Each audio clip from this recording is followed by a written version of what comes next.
ఒక 3 plots మాత్రమే చూపిస్తుండు ఆయన రికార్డులో. ఆయన ఉన్న సర్వేలో ఓన్లీ 3 plots మాత్రమే రికార్డులో 3 plots ఉన్నాయి. అవి మూడింటికే ఎట్లా వస్తుంది సార్? సర్వే ఇచ్చినప్పుడు సర్వేయరు మొత్తం ఇస్తాడుగా 1 సర్వే నెంబర్ అని. మరి రెవెన్యూ డిపార్ట్మెంట్ కళ్ళు మూసుకుందా, మరి ఈ డిపార్ట్మెంట్ కళ్ళు మూసుకుందా, లేకపోతే లోకల్ లీడర్లు కళ్ళు మూసుకున్నారు? రికార్డు ఎట్లా వచ్చింది? 3 ప్లాట్ల వరకు ఎట్లా రికార్డు వచ్చింది? ఇప్పుడు ఇన్ని సంవత్సరాలు గత ప్రభుత్వంలో రికార్డు ఇప్పుడు ఎట్లా వచ్చింది? అంటే ఇంత కావాల్సుకొని చేస్తున్న కుట్రపూరితమైన ఈ కాంగ్రెస్ నాయకుల చాలా దుర్మార్గంగా ఉంది. ఎందుకంటే ఈ రోజు ఒక్కలన్నా రాలేదు చూడండి. ఒక్క కాలనీ సంబంధించిన లీడర్లు కానీ, కనీసం ఇక్కడ ఉన్న లోకల్ లీడర్లు కానీ, కాంగ్రెస్ ప్రభుత్వం లీడర్లు కానీ మరి ఏం జరుగుతుందని ఒక ఆలోచనతో తెలుసుకోవడానికి ఒక్కరు కూడా రాలేదండి. అదే వాళ్ళ ఇంట్లో జరిగితే రారా? వాళ్ళ ఇంట్లోకి వెళ్తే రారా? వాళ్ళ కాలనీకి వెళ్తే రారా? ఇది అది కాదా? పాపం 2 ఎకరాలు ఉంటే అమ్ముకొని వచ్చి ఇది కట్టుకుంటారు సార్. 100% సార్, 100%. ఇంకోటి, కాంగ్రెస్ ప్రభుత్వంలో హైడ్రా కంటే ముందు పర్మిషన్లు ఉంటే వాటిని టచ్ చేయొద్దని హైకోర్టు డిక్లేర్ చేసింది. సో ఎట్లా ఏ రకంగా వచ్చి ఇప్పుడు కూలగొడతారండి? నేనేమంటారు అంటే ఇవ్వలేదండి, నోటీసులు ఇవ్వలేదండి, 100% నోటీసులు ఇవ్వలేదు. నిన్న 4 o'clock వచ్చారండి, కాల్ చేయాలని చెప్పారు అంతే. నిన్న సాయంత్రం వర్షం పడుతుంది సార్, అప్పటికి వాళ్ళు వెళ్ళిపోయారు. ఆ మేడం అన్నది మీకు ఇక్కడ దాకా 1 సర్వే నెంబర్ ఏం రాదండి, సగమే వస్తా అనుకుంటే వెళ్ళిపోయింది. ఇప్పటి వరకు రెవెన్యూ డిపార్ట్మెంట్ ఇక్కడ ఒక్కరు కూడా లేరండి.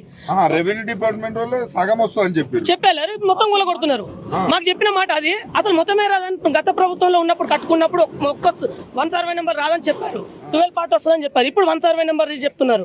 అంటే వాళ్ళే రికార్డులు మార్చుకొని పేద ప్రజలు ఎట్లా ఎంతగానో హింసిస్తారండి చెప్పండి.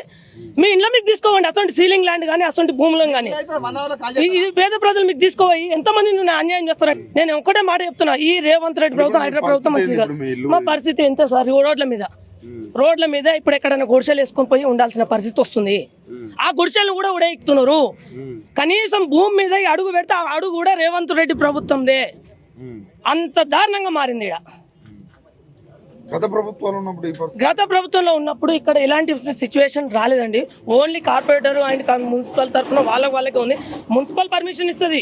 అప్పుడు రెవెన్యూ అంటే ఇప్పుడు ఒక్కటి సార్, మున్సిపల్ దగ్గరకు పోదు పర్మిషన్ కావాలని, ఇప్పుడు రెవెన్యూ దగ్గరకు పోవాలి.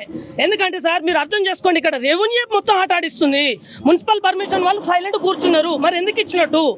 మరి రెవెన్యూ డిపార్ట్మెంట్ కూడా పోయి పర్మిషన్ అప్లై చేయాలి సార్. అయితే ఇప్పటితో కొత్త అప్లికేషన్ పెట్టండి, ఇక వస్తాం.